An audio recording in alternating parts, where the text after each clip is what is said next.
Hebu nisikilize kwa makini. Tatizo lako ni wewe mwenyewe. Kwa sababu gani nasema hivi? Wewe unajijua wewe ni nani na unahitaji kuishi namna gani. Sasa tatizo lako linatokea hapa.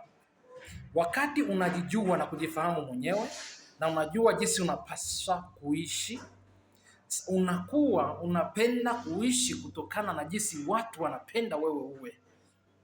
Hapo ndipo mwanzo wa tatizo lako.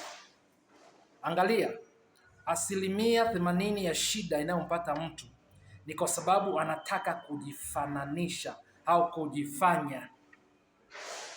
Kila mara unapotaka kujifanya vile usivyo, unakuwa unajiumiza na kujiletea shida, na hilo ndilo mwanzo la tatizo lako.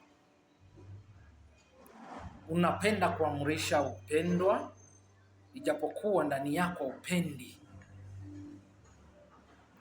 Unapenda kusema jinsi watu wanapenda wewe useme ijapokuwa ndani yako unajisikia ukae kimya.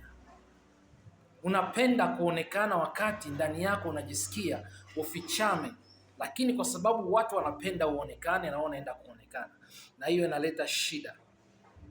Jambo moja, fanya uwe wewe jinsi unavyopenda uwe, na la sivyo jinsi watu wanapopenda wewe uwe.